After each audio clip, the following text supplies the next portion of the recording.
Differentiation. We will talk today about differentiation and what's the relation between differentiation and calculus and differentiation and rate of change.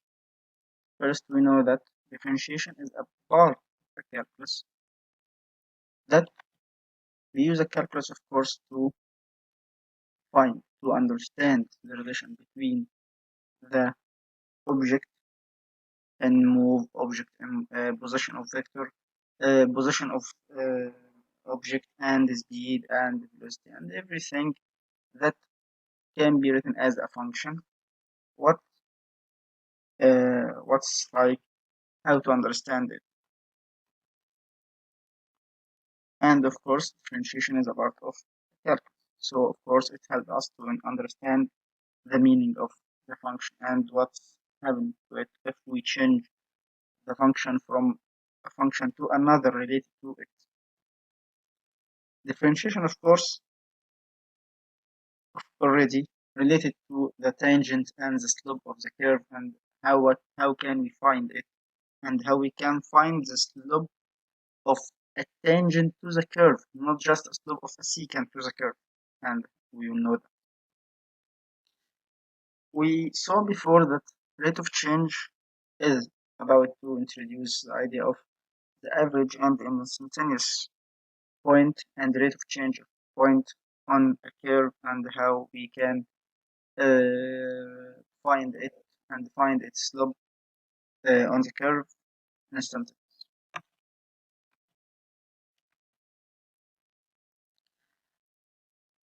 When we get the rate of change, we do before that the average rate of change. When we study a function y equal f of x, and there are 2 points x1 and x2, and x change from x1 to x2, and the distance between x1 and x2 is h, and x2 of course h plus x1, and the result x1 go to function of x1 and x2 go to function of x2. So the average rate of change will be delta y over delta x, function of x2 minus function of x1 over x2 minus x1. And as we say that x2 is x1 plus h, so the function will be f of x1 plus h minus f of x1 over h, and of course h doesn't equal 0. So geometrically, the slope of the secant that we have here is the average rate of change. Okay, how can we find the tangent, the red line? How can we find the tangent to the curve at the point? So we must reduce the distance between x1 and x2 in the previous figure to become 0, to become a 0. So we uh, get a point and move it from x2 until it becomes to x1, until it becomes the distance nearest to 0, like we saw here. H tends to 0, and the slope will be like this. Limit h, the distance between x1 and x2, limit h tends to 0, function of x at the point x dot plus h minus function of x dot over h. Of course, limit must be exist at the first. Okay, let's take an example about this. To study the speed of the rock falling freely from a rest nearest to the surface of the earth, we know that the rock fell by the relation y equals 16t squared, according to what's Galilei did say before. During the first t second, and we use the sequence of the average rate of innocent increasing short interval to estimate the rock speed at the time equal 1. Of course, to study this, we must study at x equal 1 and x equal 1.5, but we want to study at exactly 1. So how we can use it? How we can find it? First, let function of t will be 16t squared, and get the average rate of change. Like we said before, delta y over delta x. It will be function of 1, the t second, plus h, the small part that we want to make it equal 0 or nearest to 0, function of 1 plus h minus function of 1 over h. By substituting in the function f of t equals 16t squared, so it will be 16 times 1 plus h whole square minus 16 times 1 square over h. By taking 16 common factor and then take h common factor, it will be 16h, and h will be cancelled with the denominator h, and reducing the function to be 16h plus. Now we can substituting the h by 0 to find the instantaneous speed at t equal 1. So limit h tends to 0, 16h plus h plus 2 will be 16 multiply 0 plus 2, it will be 16 times 2 equal 30.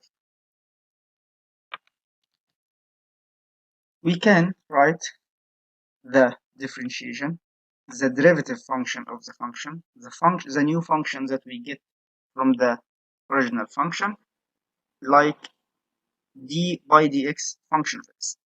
The original function y equal f of x. The derivative that we want to get will be written as d by dx. We have another notation that write like f prime of x, y prime of x, dy by dx that we can write as d f of x, d f of x by dx, and derivative of x and derivative with respect to x function of x. When we want to study the differential on the interval closed or open from a to b, the function must differentiable between them. First of all, the function must be differentiable at any point on the curve. And after half a minute, we will show some function that doesn't have a differentiable at this and at a point. So back again, differentiable on the interval from a to b, if closed or open, the function must be differentiable inside the function, inside the interval, and on a and b. If they closed off or open, we get the one-handed derivative, one-handed side derivative. On a we get the right hand, on b we get the left hand, of course. How to graph the derivative? To graph the derivative, of course, we graph the y equal function of x and make a tangent to the curve on each point and estimate how the curve or how the derivative will be, or to get the function of the f derivative and draw it like any function. Some function doesn't have a derivative, like functions that have corner, of course, doesn't have derivative because the derivative on the left doesn't equal the derivative on the right. The function that have cos, of course, doesn't have because the derivative on the right equal infinity and the derivative on the left negative infinity. The function that the slope of it vertical, the tangent vertical, of course, that doesn't have any. And of course, the function that doesn't continuous. This function, of course, not differentiable. Like we say, if it's have a hole between the figure or there are distance between 2 points like this. Thank you, and we will continue with some example and rule of differentiation.